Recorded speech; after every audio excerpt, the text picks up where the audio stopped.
Ok, bien, así es. Así es. Para aquellas personas que aún no me conocen, soy el licenciado Luis Aviño Luperón. Estamos como coordinador docente de la Universidad Chalón aquí en República Dominicana. Es decir, que pertenecemos a la misma institución de manera en cuanto a la dirección y también estamos como maestro. Bien, en cuanto a lo que es nuestra preparación académica, nosotros hemos realizado estudios teológicos, es decir, seminarios, institutos en la Universidad Ebenezer Theological University de Nueva York. De igual manera, nosotros hemos realizado lo que es la licenciatura en teología en la Universidad Chalón, en esta misma universidad. De igual manera, también hemos realizado lo que es la maestría en teología en esta alta casa de estudio y próximamente vamos al doctorado. De igual manera, también nosotros hemos realizado diplomado en escatología, en teología sistemática, teología del Antiguo Testamento, hermenéutica, angeología, que es la ciencia que estudia a los ángeles, homilética, etcétera, etcétera.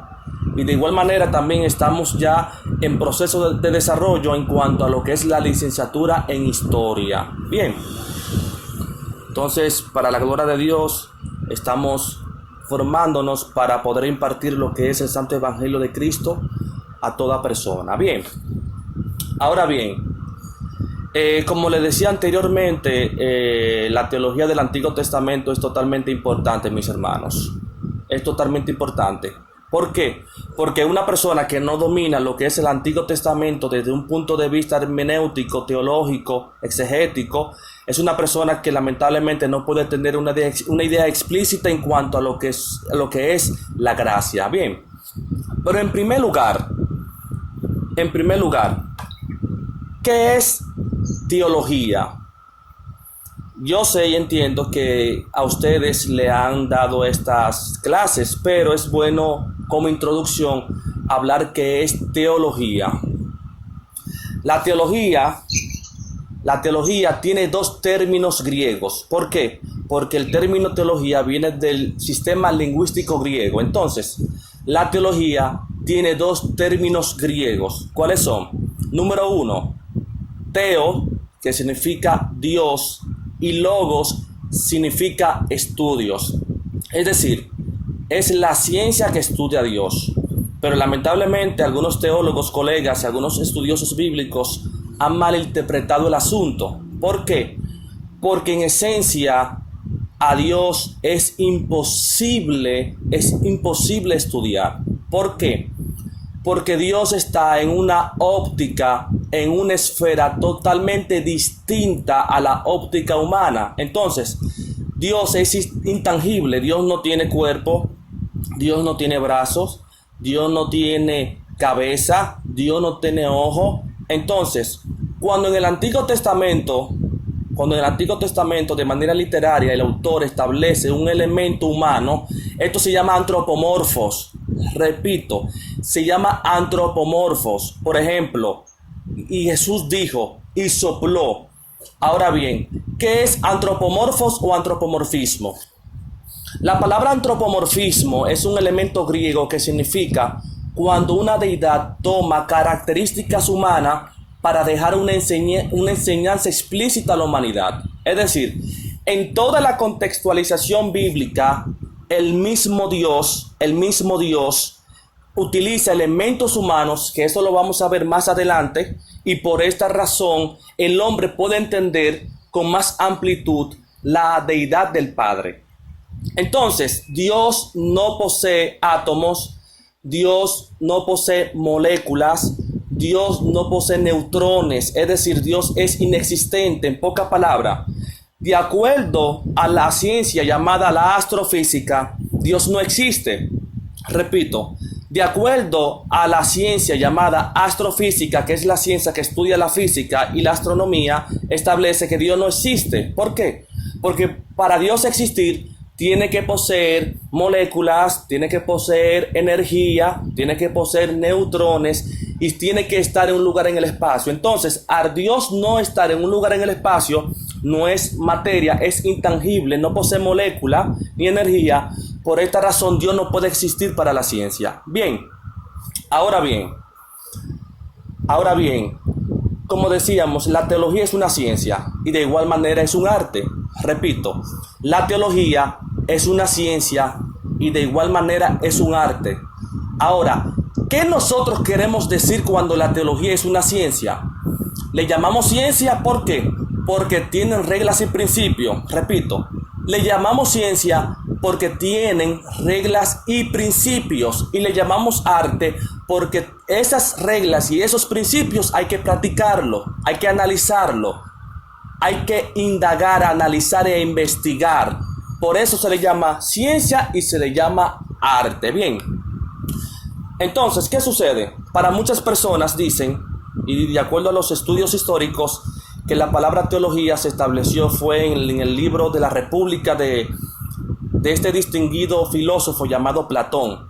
Repito, para muchos historiadores se ha dicho, se ha establecido que la teología fue establecida por primera vez en su libro La República, escrito por el distinguido filósofo Platón.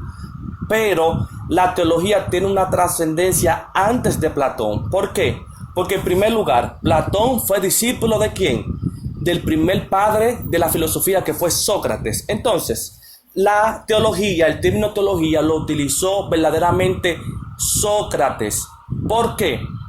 Porque Sócrates fue el maestro de Platón. Entonces, al Sócrates no tener un sistema literario, no plasmar su conocimiento en literatura, lamentablemente se le atribuye ¿a quién? Al filósofo Platón. Ahora bien, dentro de lo que es la ciencia, es decir, dentro de lo que son los principios básicos de lo que es la teología, existen diferentes tipos de reglas y principios. Repito, dentro de lo que es la ciencia de la teología, existen diferentes reglas y principios que te van a dar una luz, una iluminación más explícita en cuanto a lo que es la interpretación del Antiguo Testamento.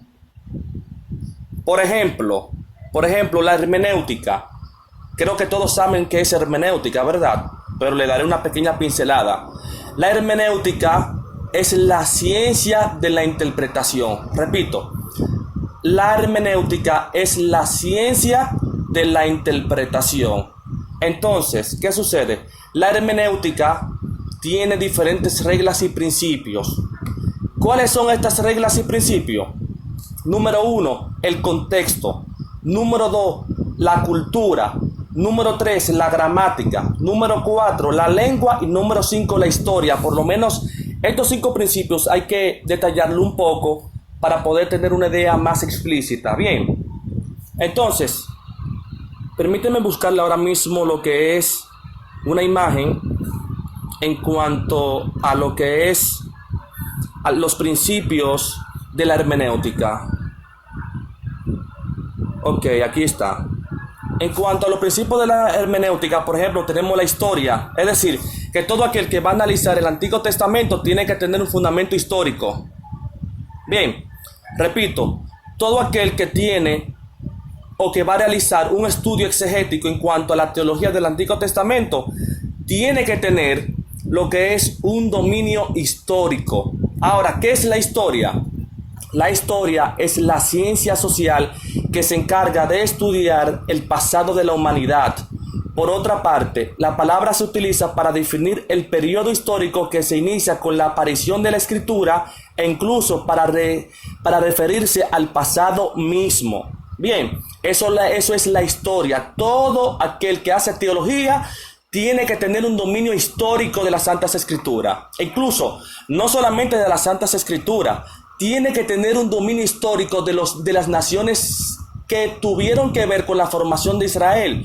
Por ejemplo, en primer lugar, un dominio histórico de lo que es la formación de Israel. Segundo, un dominio histórico de lo que son las civilizaciones mesopotámicas, como son Babilonia, ese uno, el imperio asirio, Ur de los Caldeos, etcétera, etcétera. Bien, incluso la cultura griega de la parte histórica también es fundamental. Bien, ¿me copian? ¿Estamos bien hasta ahí? Perfecto. Cualquier duda, cualquier pregunta, usted me deja saber. Bien, ok. Seguimos. Luego, la gramática. La gramática es totalmente fundamental para todo aquel que va a utilizar o va a hacer teología del Antiguo Testamento. Ahora, ¿qué es la gramática?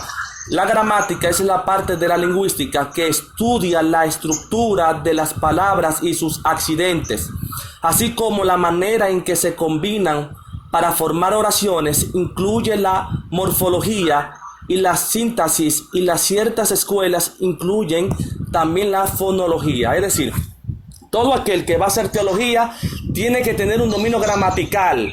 Y cuando hablamos de un dominio gramatical, recuerden, tienen que primero analizar y dominar las lenguas antiguas. En cuanto a las lenguas antiguas, el Antiguo Testamento fue escrito bajo diferentes tipos de lengua. Repito, la lengua antigua fue escrito bajo diferentes sistemas lingüísticos. Por ejemplo, el Antiguo Testamento fue escrito en hebreo, ¿verdad? Ustedes conocen la evolución del hebreo. Luego fue escrito ¿en qué? Fue escrito en arameo. Eso fue la segunda. El arameo comenzó a existir fue en la deportación a Babilonia, en los 70 años de Babilonia. Es decir, desde el año 558 hasta el año 538 antes de Cristo, se fundamentalizó lo que fue la traducción ¿a qué? Al arameo, llamado el ¿qué? El Talmud. Luego de esto viene en el año 270 a.C., en el tiempo intestamentario, la creación de la Septuaginta, donde se traducen los primeros escritos de lo que fue la Torá, ¿verdad? Llamado el Talmud de Onkelos, y luego se traduce a lo que es la segunda interpretación de lo que es el arameo, llamado el Talmud de Jonatán. Bien, entonces todo aquel que conforma el cuerpo de Cristo debe de entender lo que es el sistema gramatical. Luego continúa lo que es la cultura, ¿verdad? Veo que una persona levantó la mano, parece que quiere hacer una pregunta. Ramona, ¿verdad? Maestro Luis. Perfecto. Maestro Luis, sí. Disculpe. Ya el link está en el grupo, el otro. ¿Usted me escucha, maestro? Así es. El link está en el grupo para que todos accedan al link que ya les envié para que así puedan grabar la clase. Perfecto, ok. Perfecto. Entonces todos, por favor, vayan al otro link. Muy bien.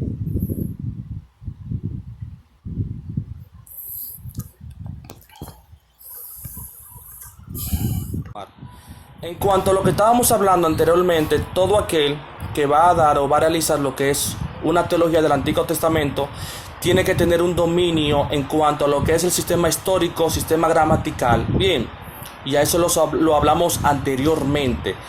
La historia y la gramática, que es totalmente fundamental para todo aquel que va a hacer teología. Ahora bien, otro punto hermenéutico que va a ser muy importante al momento de hacer teología es el sistema cultural. Repito, el sistema cultural es totalmente indispensable dentro de lo que es la interpretación teológica.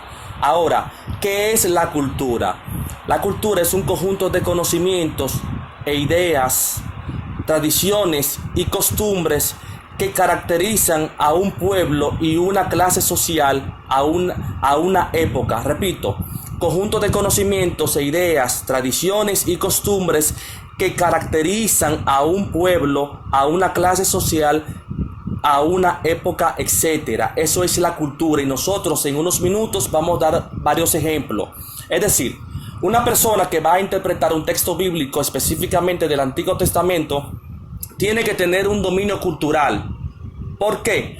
Porque el Antiguo Testamento tiene una trascendencia hebrea, trascendencia aramea y trascendencia griega. Entonces, ¿qué sucede? Una persona que va a hacer lo que es teología, específicamente del Antiguo Testamento, debe conocer estos sistemas culturales. Y cuando hablamos de sistemas culturales, estamos hablando forma de pensar, forma de vestir, su cosmovisión, incluso sus alimentos, tipo de vivienda, e incluso sistemas lingüísticos que ellos utilizaban. Bien, porque la cultura es totalmente amplia. Dentro de lo que es la historia, hay una ciencia en la clase ciencia social que se llama la antropología. La antropología es una ciencia que se fundamentaliza en lo que es el sistema cultural. Es muy amplio, pero se fundamentaliza bastante en lo que es el sistema cultural. Es decir, una persona que estudia antropología, que la antropología es la ciencia que estudia al ser humano desde el punto de vista cultural, es una persona que va a tener un conocimiento explícito en cuanto al sistema cultural. Bien, entonces, otro principio de la hermenéutica es el contexto. Repito, otro principio de la hermenéutica es el contexto. Ahora, ¿qué es el contexto? El contexto es el conjunto de elementos lingüísticos que incluyen y proceden o siguen a una palabra u oración y que pueden determinar su significado o su correcta interpretación. Eso es el contexto. Es decir, el contexto es en el ámbito literario, cuando una persona va a leer, en vez de interpretar el texto a lo personal, para poder entender lo que quería decir el autor, tiene primero que analizar el contexto anterior y el contexto posterior. ¿Por qué? Porque el contexto le dará una idea más explícita en cuanto a la interpretación bíblica. Ahora, ¿por qué? Porque el Antiguo Testamento fue escrito ¿en qué? En la óptica oriental. Repito, el Antiguo Testamento tiene una trascendencia, tiene una óptica oriental. Es decir, para nosotros poder comprender o entender el Antiguo Testamento desde el punto de vista histórico, desde el punto de vista gramatical, cultural y contextual, tenemos que analizar lo que es la cultura oriental. ¿Por qué? Porque nosotros somos occidental. Hay muchas personas que hacen teología desde un punto de vista occidental, pero cuando nosotros hacemos teología desde un punto occidental, lamentablemente estamos dañando la interpretación original. ¿Por qué? Porque la interpretación no se acomoda a lo que yo pienso. La interpretación no se acomoda a lo que el hermano piensa. La interpretación se establece de acuerdo a lo que quería decir el autor. Entonces nosotros tenemos que irnos ¿a dónde? A la parte oriental, tanto en la parte histórica, gramática, cultural y contextual. Bien, ¿tienen preguntas? ¿Estamos bien ahí? Excelente. Perfecto, cualquier duda, cualquier sugerencia, y si usted entiende que lo que estoy diciendo no está de acuerdo con algo, tiene la oportunidad de hablar. Bien, entonces, vamos a dar varios ejemplos. Vamos a dar varios ejemplos en cuanto a lo que es la historia, la gramática, la cultura y el contexto. Bien, de acuerdo a Mateo capítulo 5, verso 13, que ahora mismo le voy a compartir a todos ustedes. Mateo capítulo 5, verso 13, habla con respecto a algo muy importante que lamentablemente muchos han mal interpretado. Bien, Mateo capítulo 5, verso 13, la sal de la tierra. Lamentablemente muchas personas piensan y creen que la iglesia es la sal de la tierra. Repito, muchas personas creen y muchas personas piensan que la sal de la tierra es la iglesia. Eso pasa, ¿por qué? Porque nosotros lo estamos interpretando de acuerdo a nuestra cosmovisión, de acuerdo a nuestro sistema cultural occidental. Pero cuando nosotros utilizamos los principios que yo le he mencionado anteriormente, nosotros vamos a entender qué quería decir Jesús, a qué público Jesús le hablaba en ese momento. Yo entiendo que esto será un poco controversial, quizás por el motivo que muchos de nosotros hemos crecido bajo una ideología, bajo una cosmovisión, que la sal de la tierra es la iglesia, pero le vamos a mostrar de manera histórica, de manera contextual o cultural, que la iglesia no es la sal de la tierra. Ahora bien, en primer lugar, ¿qué significa la palabra sal bajo la cultura oriental? La sal bajo la cultura oriental significaba o significa cuando dos personas realizan un pacto inmutable, un pacto irrompible, un pacto difícil de romper o imposible de romper. E incluso en la cultura oriental, cuando una persona invitaba a otra persona a comer y esa comida le echaban sal, eso representaba un pacto, eso representaba amor, esto representaba un pacto eterno entre estas dos personas. Ahora, ¿cómo yo confirmo esto? Fácil. Si nosotros nos vamos a Segunda de Crónicas, capítulo 13, verso 5, pueden ir notando. Nos vamos a Segunda de Crónicas, ¿verdad? Segunda de Crónicas, capítulo 13, verso 5. Vamos a ver algo muy interesante, que esto será muy importante. Dice aquí, esta es la parte histórica. ¿No sabéis vosotros que Jehová Dios de Israel dio el reino a David sobre Israel para siempre, a él y a sus hijos bajo pacto de sal? Repito, ¿no sabéis vosotros que Jehová Dios de Israel dio al reino de David sobre Israel para siempre, a él y a sus hijos bajo pacto de sal? En poca palabra, Jesús le está hablando y le está recordando el pacto antiguo que Dios hizo con David. Eso lo vamos a ver ahora. ¿Por qué? Porque la sal, cuando Jesús se le transmite a sus discípulos, ¿verdad?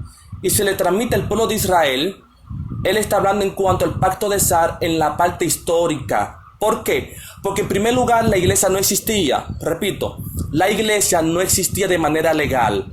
¿Cuándo fue fundamentalizada la iglesia? En Hechos capítulo 2. Cuando el Espíritu Santo llegó a la tierra, en ese momento se fundamentaliza de manera legal con todos los principios legales y espirituales lo que es el establecimiento de la iglesia. O sea que cuando Jesús predica el evangelio, la iglesia no existía como tal. Segundo, si nosotros vamos al capítulo 5 de Mateo, del verso 1, te darás cuenta que en ese momento simplemente se le adjuntan a Jesús la población de Israel y sus discípulos. Es decir, la parte contextual determina que no era la iglesia que estaba en ese momento, sino la nación de Israel. Entonces, ahora bien, dentro del ámbito histórico, si nos vamos a 2 de Samuel, capítulo 7, 2 de Samuel, capítulo 7, vamos a ir buscando inmediatamente. 2 de Samuel, capítulo 7, verso 12, vamos a ver algo muy importante en ese texto, en la parte histórica. Ahí lo pueden ver. 2 de Samuel, capítulo 7.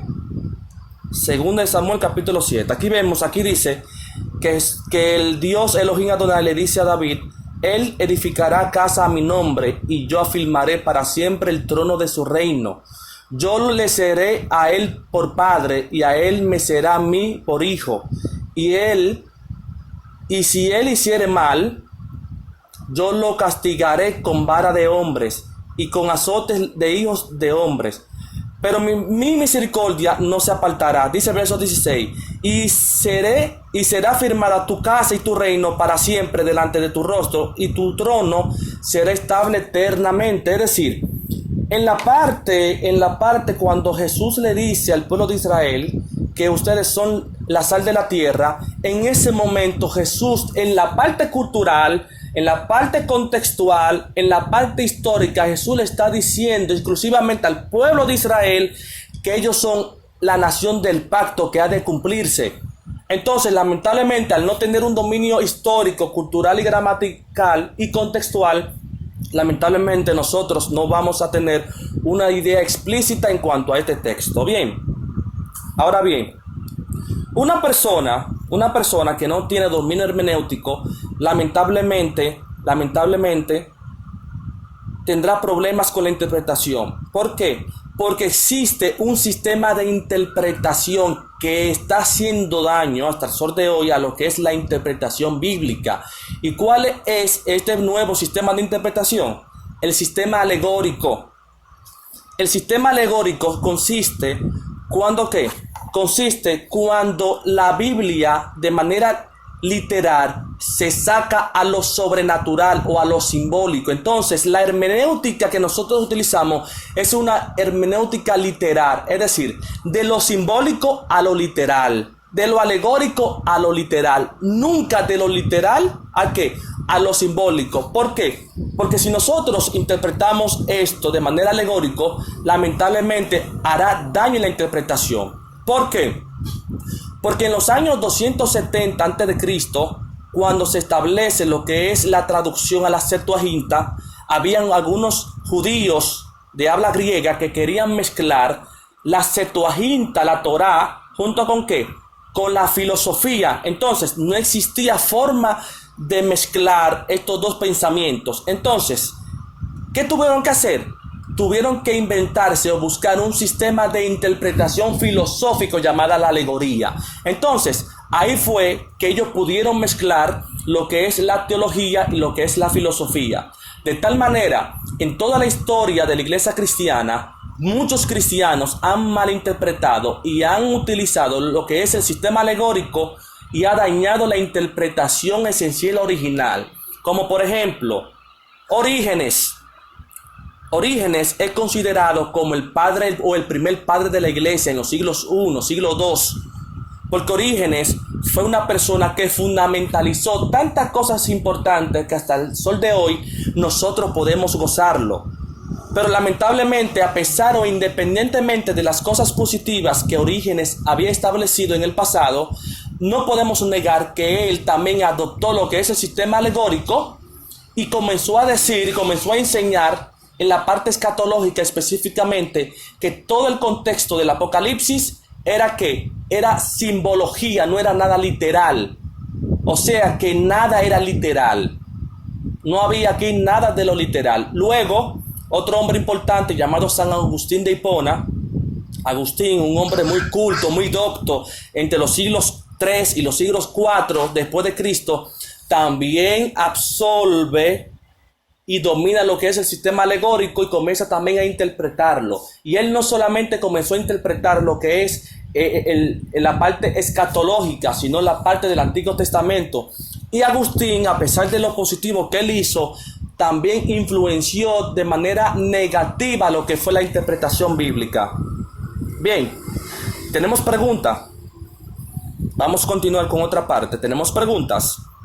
Recuerden que estamos para aprender. Entonces, lamentablemente, una persona que no entiende no va a comprender nada de lo que vamos a hablar hoy. Bien, y esto es necesario como introducción para poder hacer teología del Antiguo Testamento.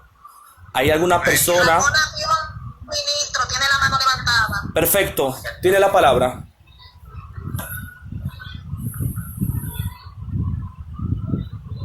Dios bendiga, ¿me escuchan ya? Sí, claro, perfecto, distinguida. Amén.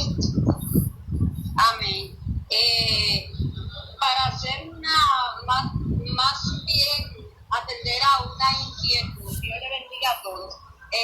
Realmente del principio, pero voy a esperar que el maestro agotara la parte de la que estaba hablando, y en cuanto al principio el maestro expresó que la palabra teología es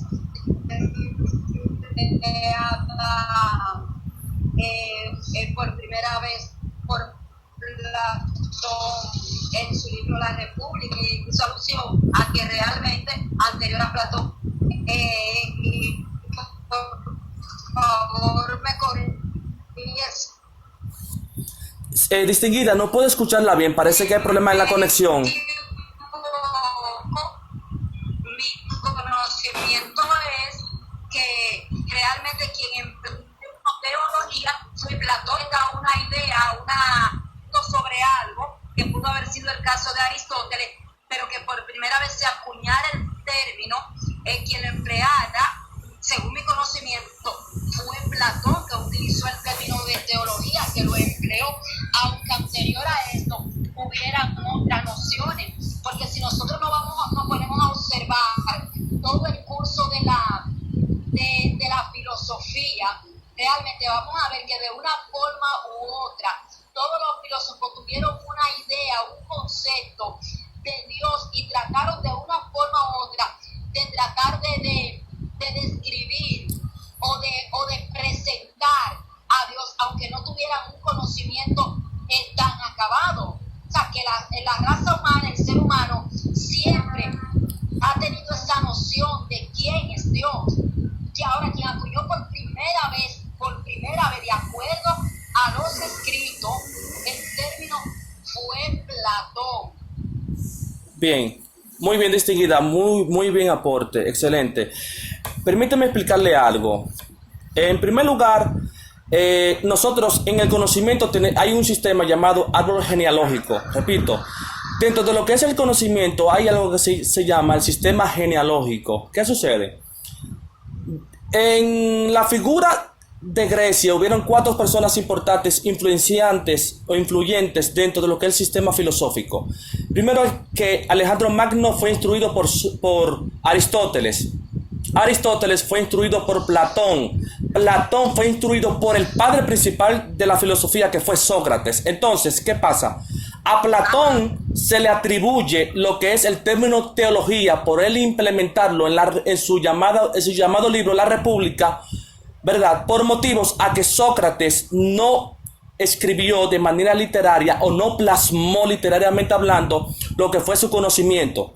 De tal manera que Platón, el 80 o el 90% del conocimiento de Platón en su sistema de desarrollo educativo fue gracias ¿por quién? Por Sócrates. Entonces, Sócrates fue el primer filósofo que comenzó a hablar de lo que es el sistema teológico. De tal manera que cuando Platón muere, ¿por qué? Por sus argumentos teológicos, y de tal manera fue asesinado. ¿Por qué? Porque Sócrates no creía que había una deidad por encima del Olimpo, como Zeus, Atenas y Poseidón, y etcétera, etcétera. Entonces, ¿qué quiero decir con esto?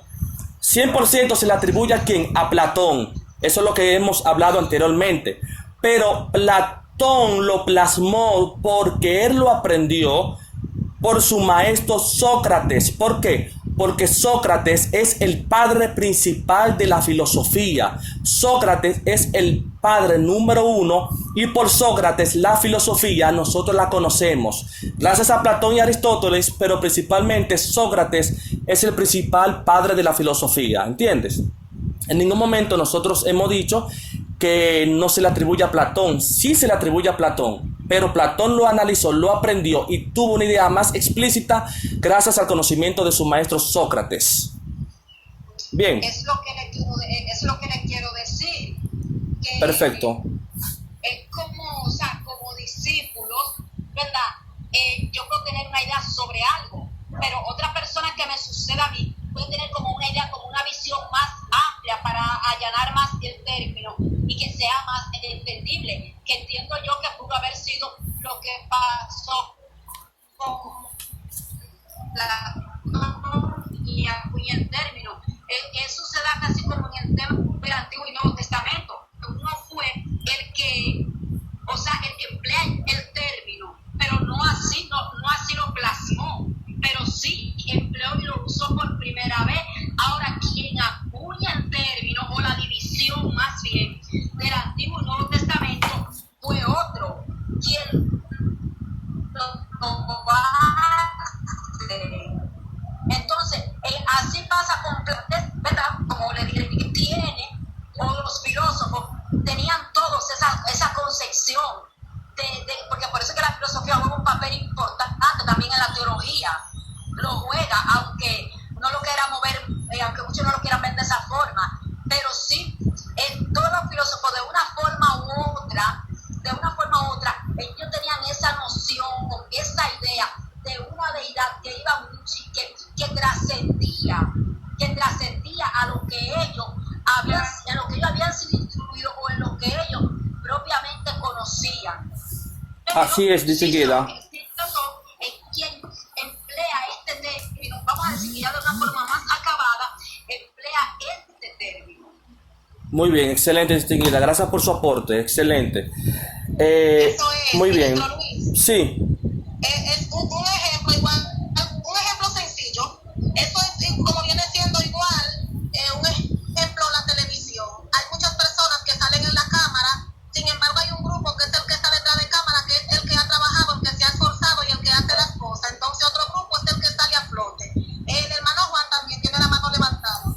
Ok, Juan, sí, distinguido, tiene la palabra.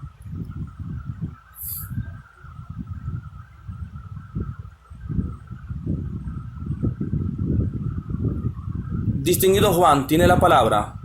Puedes hablar ahora mismo.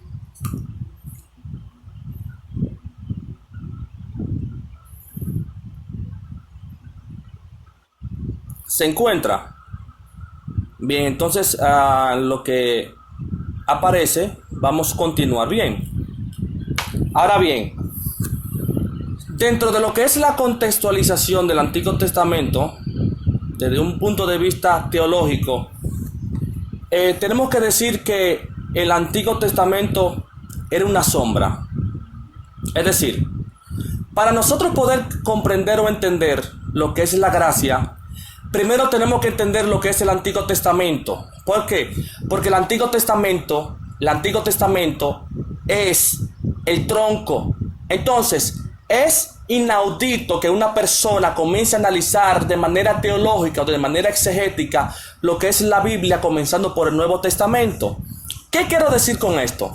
Una persona que lamentablemente desahucie, elimine lo que es el Antiguo Testamento, lamentablemente no tendrá una idea explícita en cuanto a lo que es la dispensación de la gracia. Repito, una persona que no tenga una idea explícita o que no estudie la contextualización del Antiguo Testamento en toda su amplitud, lamentablemente no tendrá una noción explícita, detallada y completada a lo que es la dispensación o el ámbito de la gracia. ¿Por qué? Porque la gracia de manera simbólica nace en el Antiguo Testamento. Les voy a mostrar algo muy importante, que esto les será de ayuda para todos ustedes, ya que esto es muy importante. Esto es muy importante. Por ejemplo, aquí podemos ver, ahora sí, aquí podemos ver un árbol, ¿verdad? Este árbol está representado o se divide por ramas, por tronco y por raíces. Bien, ¿lo pueden ver? Entonces, perfecto. ¿Qué sucede? Para nosotros poder entender o analizar de manera explícita, teológica y exegética lo que es el propósito de la gracia en toda su amplitud, ya que la gracia representa las ramas, primero tenemos que analizar el tronco que es el Antiguo Testamento. Repito, para nosotros poder entender lo que es la gracia desde el punto de vista teológico, desde el punto de vista exegético, tenemos que tener un análisis minucioso, exhaustivo en cuanto a lo que es el Antiguo Testamento, ya que esto lo representa como el tronco de la Biblia. ¿Por qué? Porque en el Antiguo Testamento nace la esencia de la gracia, algunas partes simbólicas, y esto lo vamos a mostrar. Entonces, si para poder analizar o entender la gracia, que son las ramas, tenemos que analizar lo que es el tronco, que es el Antiguo Testamento, ¿qué tenemos que analizar para poder entender tanto el tronco como las ramas? La Torá, el Pentateuco. El Pentateuco lo representamos como las raíces. Es decir, para yo entender el Antiguo Testamento desde un punto de vista cultural y desde el punto de vista teológico, tengo que analizar que la Torá, ¿qué es la Torá? La Torá son los libros escritos por Moisés: Génesis, Éxodo, Número, Levítico y Deuteronomio. Una persona que analice el Antiguo Testamento y no estudie la ley de Moisés, el Antiguo Testamento, su creación, su sistema de leyes, lamentablemente no tendrá una idea más explícita. ¿Por qué? Porque el Antiguo Testamento era una sombra de lo que tenía que pasar en el Nuevo Testamento. Repito, el Antiguo Testamento, en toda la contextualización del Antiguo Testamento, era una sombra de lo que tenía que pasar en el Nuevo Testamento. Es decir, cada elemento gráfico, literal o físico establecido en el Antiguo Testamento tenía una trascendencia espiritual de cumplimiento del futuro de lo que es la dispensación de la gracia. Repito, cada obra física, cada obra tangible, literal, establecido en el Antiguo Testamento, tenía una trascendencia física, pero apuntaba a algo mayor, que era el cumplimiento de la gracia desde el punto de vista teológico. Bien, por ejemplo, si nosotros analizamos, ¿verdad? Y buscamos Levítico, capítulo 4, versos 5 a versos 6, en ese texto habla sobre algo muy importante, importantísimo. Repito, en Levítico capítulo 4, versos 5 y versos 6. Eso usted lo puede anotar. En ese acto, dentro de lo que es la ley ceremonial del sistema sacrificial, ustedes saben que la ley de Moisés fue establecida bajo 613 leyes. Repito, la ley de Moisés fue establecida bajo 613 leyes. Dentro de este gran, amplio sistema de leyes judiciales, estaban divididos por diferentes ramas. Por ejemplo, código moral. ¿Qué es el código moral? Los 10 mandamientos. Código civil. Código legislativo y el código del sistema sacrificial y el código sanitario. Cada código junto complementaban lo que eran las 613 leyes que completaban lo que era la ley de Moisés. Entonces, ¿qué sucede? Dentro de lo que es el sistema sacrificial o el código sacrificial, había un artículo totalmente indispensable para el Antiguo Testamento. Ahora, ¿cuál era ese artículo indispensable para el Antiguo Testamento? Que cada cierto tiempo los levitas y el sumo sacerdote tenían que hacer, tienen que asesinar un animal, y este animal tenían que degollarla, que era un becerro, y este becerro lo degollaban, y cuando lo degollaban el sacerdote mojaba sus puntas de sus dedos y la rociaba 7 veces por todo el templo. Repito, este animal, el becerro, era degollado. Cuando era degollado, el sacerdote tenía que mojar sus puntas de sus dedos de esa sangre. Y esta sangre tenían que rociarla 7 veces por todo ¿qué? Por todo el lugar del templo. Ahora, ¿qué yo quiero decir con esto? ¿O por qué yo traigo esto a capítulo? ¿Por qué?